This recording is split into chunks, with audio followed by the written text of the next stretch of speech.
Hello there, friends and sane persons. My name is Kyle, and it's Wednesday, which means it's time for another episode of Wednesday Whimsy. For those of you who are joining us for the very first time, or for those of you who've been here before, Wednesday Whimsy is a short show that I do every Wednesday evening, where I talk about a board game topic, a top 10, something game-related, something that's been on my mind, or something I've been playing recently, whatever I happen to be in the mood for, hence the name of the show. It's nothing particularly formal, but usually I have fun doing it, so that's why I do it here. This week, I'm talking about a game that I've been playing a lot lately. It's a new game called, let's see if I can get this in frame, My Father's Work. Now, as I say, every time I describe the game, it's my father as in a character in the game's father, not Jesus Christ and his father, the father of us all. I guess that's my father's business. Anyway, regardless, let's sort of talk about the game. There's a lot going on here, so I don't know how well I'll be able to summarize everything, but let's sort of start by talking about what the game's about. So in My Father's Work, you and the other players are members of a house, and the house was previously some sort of mad scientist. Think Dr. Frankenstein. You're living in a Hungarian town, although I will confess that Hungarian town is sometimes in Romania, which is troubling for, I guess, some purposes. But it's a town in Eastern Europe, and you're kind of all living there together. You're going through a story where you're trying to reconstruct your father's notes. Think young Frankenstein, I guess. And you're trying to create some masterwork, some big project that your father and your grandfather and all of your ancestors have been working on. There's, 10 or so that you can work on. There's a creature like the Frankenstein monster. There's the secret to lycanthropy. There's a love potion. There's a spider chariot. A lot of different things it could be. What you're working on doesn't always matter in the game thematically, although I actually have seen it matter for some purposes. But anyway, you've got one big project you're working toward, and if you're able to complete it, you'll get a lot of points and win the game. In addition, other players are working on their projects, and you're doing smaller experiments as the game goes along. The game is going to play out across 3 generations, and in each generation, there's 3 worker placement rounds. So you would think it's going to be a pretty short game, but it is not. It's actually quite a long game, longer than most games that I enjoy. So yeah, you're going to go through that, and then it's going to play out a story. And the story has been different every time I played the game. So it's a lot of different stories it could be. And you're going to interact with an app, which is you can download, and it will kind of run the game. But most of it is it's a game you're playing. You're working toward these kind of generic goals, and the app is going to create some story for you that you're going to play with as you go along. So let's talk about how it works. And this is going to be tough, right? Because I can't really show you the app, and I don't want to spoil the story because some people are sensitive about that. But there's a lot of stories, so I don't know what to say.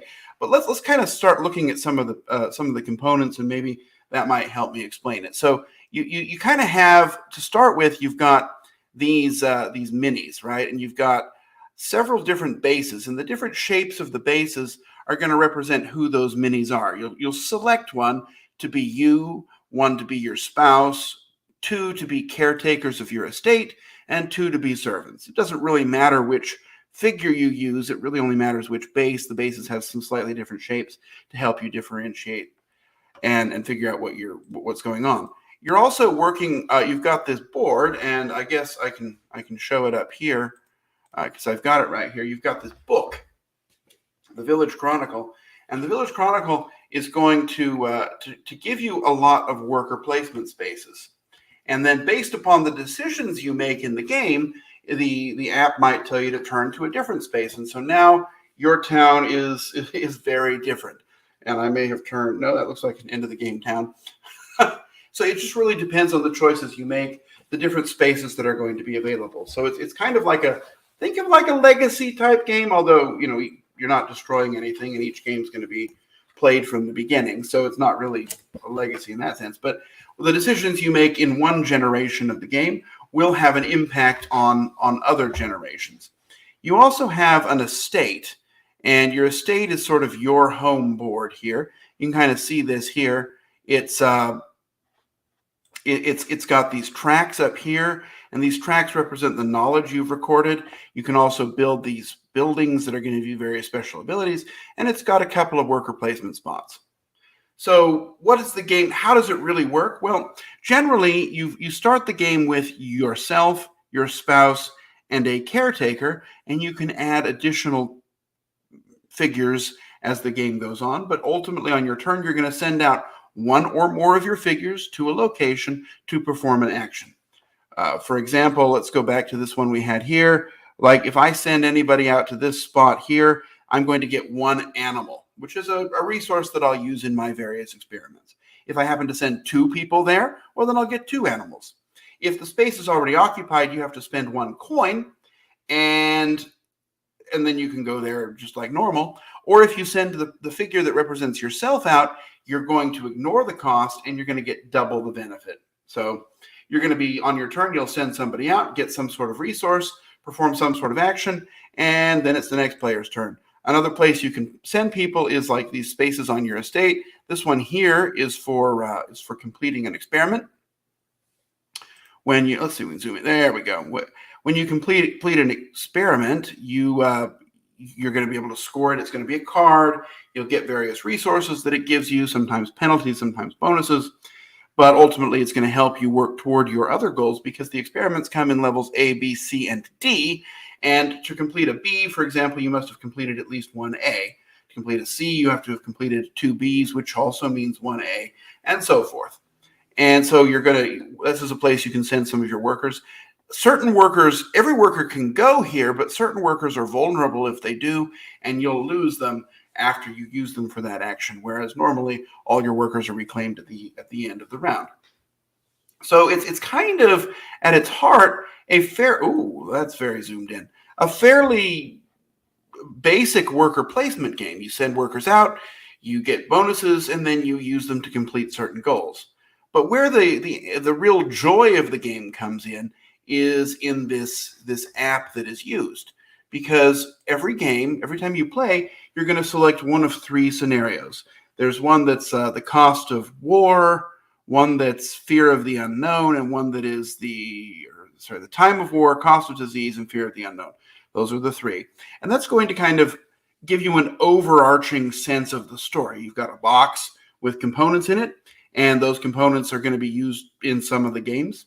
You will not use everything. In fact, you'll find that you use one or two things from the scenario box each time you play, and the next time you might use two very different things. Every round, the app is going to give you some sort of information, some sort of story about what's going on. It might tell you to turn to a different page. There might be an event where you vote on something, bid for something, make some sort of decision that changes how the map is going to work, gives you some extra rules, some things to work toward.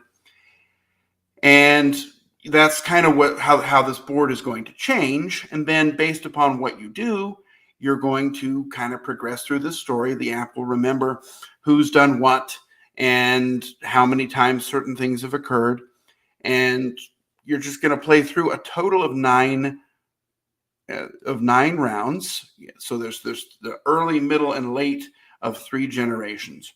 When everybody's passed, the round's over, you do some cleanup, you get a little bit of income, and after the third round of the generation, everything resets. Like almost everything. You get rid of most of your cards. You get rid of most of your completed experiments. You get rid of essentially all of your resources, unless you have a special ability that lets you save some. You get rid of all your money. There are these tracks up at the top of the board where you can kind of be disfavored by the mob, or you can be insane. And those tracks are going to reset because essentially you're a new generation. You're the junior or the third version of your character. And so you're going to start anew, but you have a little bit of legacy. You've got some cards you were able to save, some experiments you were able to complete.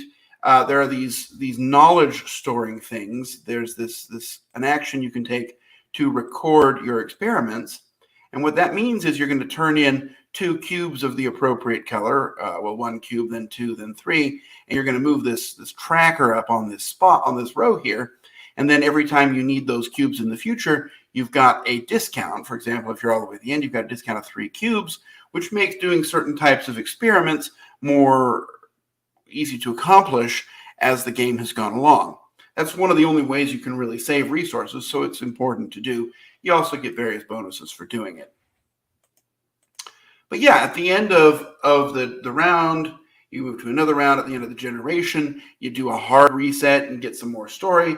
And you do that 3 times until the game is over, and then whoever has the most points wins. Most of your points are going to be scored in-game by completing different goals. Let me see if I can find a picture of an experiment card here, or at least pull one out of the box, because those are kind of interesting. Well, it looks like I can't, but I will show you some of the components that are in the game, because that's kind of fun too. The game has actually really pretty fantastic components. We'll get to that in a minute, but you've got you've got these nice metal gears that you're collecting, and the box comes with several different types of gears, so they don't even all look the same. There's nice metal coins that you're using. You've got different kinds of coffins to represent bodies, and a variety of animals. You've got, here's a shark, there's a horse and an elephant that you can use for your experiments. And then the most striking component are these little glass bottles, and those represent the name of the resource is just chemical, but they're the various things you're going to use. However, I went ahead and ordered some upgraded ones that have stuff in them and have little labels on them that kind of give a little bit more of a thematic flair to them. But anyway, there's not a lot in terms of rules. I've explained most of them. It's a pretty easy game to understand conceptually, but there's still a lot there to kind of discover. Let's talk for a minute now about what makes the game special. So, what makes My Father's Work special? Well, the first thing is the story. There is so much story here, and there are so many different options. And I've played the game several times now, but I've not played exactly the same game more than once. It's just, you're given the story is going to branch out in different directions. You'll use different pieces, and you've got sort of 3 scenarios with lots of different branching paths in them as well. So there's just a whole lot going on, and the story can be really immersive, sometimes funny, sometimes very serious. I had, on the weekend I was playing this, and there was a scenario where I had to go and visit Count Dracula. And he finally, after I talked to him for a while, confessed a secret. And so the story is run by this app, but sometimes you have it given to you, so you learn secret information. But the secret he shared was that he was a vampire. And I just kind of thought it was funny that he was sharing that as a secret, and I wasn't supposed to tell anybody. But I guess if that's a spoiler for you, I'm really sorry. But Count Dracula's a vampire. There you go. I let it out of the bag. Anyway, but the story is really interesting. Now, there's a lot of story. We'll talk about that in a moment. I mean, when we get to maybe some of the negative aspects of the game, but the story is very interesting. It's pretty well written. It's narrated in part. There's some parts are narrated and some parts are not, and it's kind of random which parts are going to be, but hopefully that's going to be developed as the app gets a little bit older. But anyway, it's just very changing.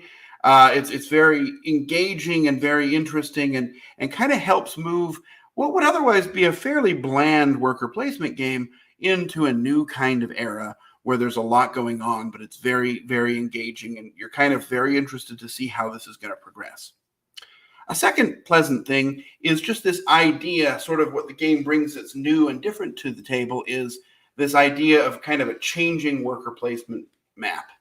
As I showed you, right, you're going to start on one page, and the game is going to tell you to go to different places, which make different things available, which make different things unavailable, and you'll have a different kind of evolving town as the game goes on, which really kind of adds some connection to you. You feel connected to the town because you've seen it grow and develop largely through your own actions and influence.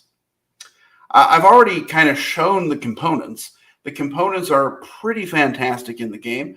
I do wish those bottles came filled with something, but that's an easy fix through Etsy if you want, or you can fill it with something. I mean, you can just get some glitter and glue and fill up your own by yourself if you wanted.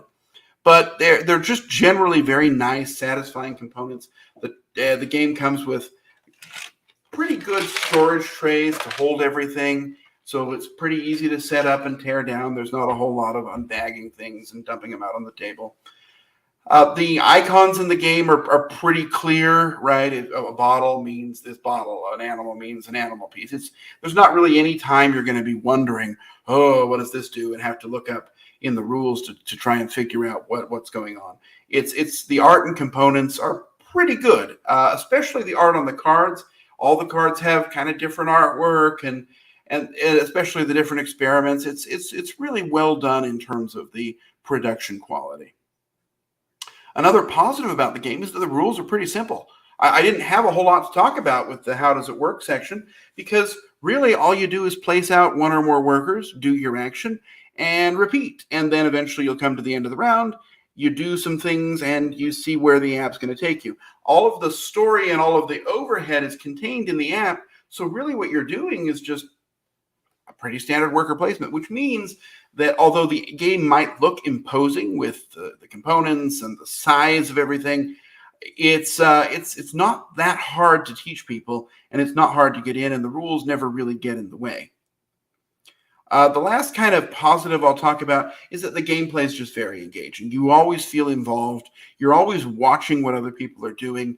There are goals that you're kind of competing for each round that will change.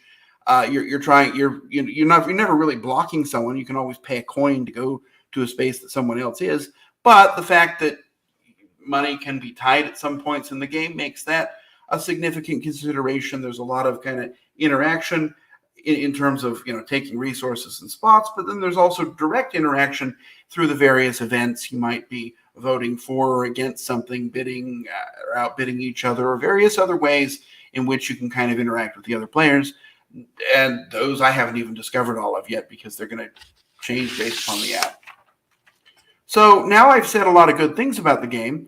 Where's the but, right? No game is perfect, and this one is included. The first kind of but, and the very obvious one, is this game is capital L-O-N-G long.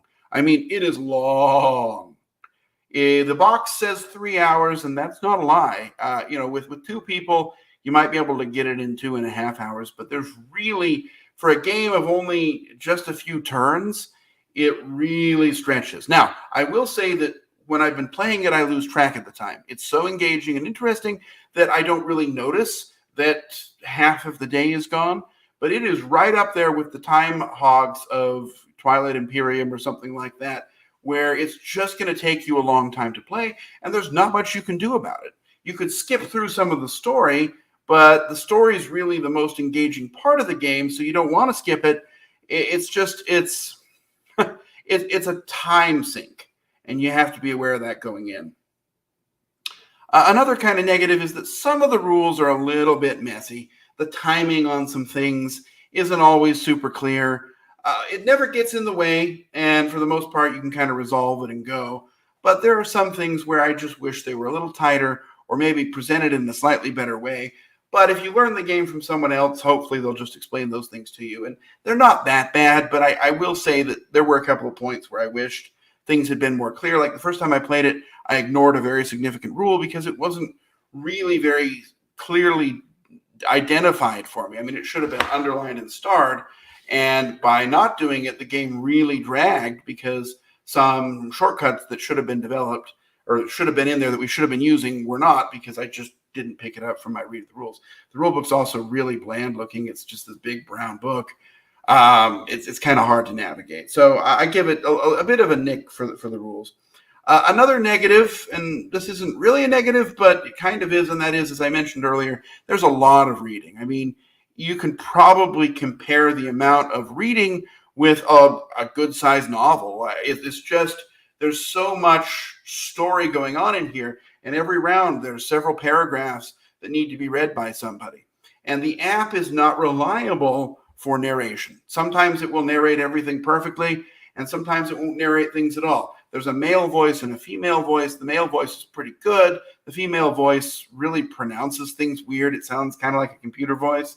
So definitely go with the male voice here. But it's not like some games like Forgotten Waters, where they've kind of paid professional narrators to go ahead and read this thing. It's just kind of generic reading. And although I enjoy the story, basically you've got somebody who's going to be reading out loud for quite a good portion of time in the game. Two other negatives. One is that the game's pretty expensive. It's very well produced, but that production comes with a price, and so it's just not going to be something that you will want to go out and buy before you try, because if you don't like it, you've wasted a good portion of money, and that's something to be cautious of. And the last one is, and this is the only real rule that I don't like in the game, and that is that things reset after 3 generations. You can play around it, you can plan around it, but in games, sometimes it's fun to build up an engine and kind of figure out how to get things and plan. But in this game, you're going to end up having stuff that you have to waste, and that's just not always very much fun. Look, it doesn't get in the way of my enjoyment of the game, but it is something that I kind of wish, I wish there were a way to save just at least a few things between the rounds so that I don't feel like I've built up a whole lot of stuff and then thrown it all away. So those are kind of my negatives of the game. Nothing is a deal breaker here, and I really enjoy the game on the whole. That's why I'm talking about it. I usually only talk about games I'm excited about. So where would I rate this? And this is a hard one. I think I'm probably going to come in at about an 8 on this one, 8 out of 10. And that's because, but it's a soft 8. It's somewhere between an 8 and a 9. There are times when I'm playing this, I think it's fantastic. And it's a game that I would love to go back to if ever I could find somebody who has a lot of time and would like to play it. I definitely think smaller player counts are better because of just the time it takes to go through the game. So, I mean, at 2 players, it's pretty good. At 3, it's also pretty good. But if you push into 4, you're really going to be pushing that time out a bit. So, anyway, it's a game that I'm always interested in. I'm thinking about a lot, and I would love to show to people if I could find people who wanted to play it with me. And whenever I have somebody like that, it's definitely one of the first ones I'm going to think of. So I'm going to say an 8, but if I did sort of point ratings, maybe an 8.5. I don't know, so somewhere in there, but really one that I enjoy. Very well done. A great way to spend an afternoon, and a great way to have an interesting story that you're going to remember and think about for a long time after the game is played. Something I do highly recommend, My Father's Work. Anyway, that'll do it for tonight. Next week we'll have another topic. I have not yet decided about what it will be, but I have an idea. I guess we'll see that when it happens. But if you want to go and check out My Father's Work, I hope you will enjoy it. And with that, I'm going to wrap things up here. So I will say to you, good night for now, and we will see you next Wednesday.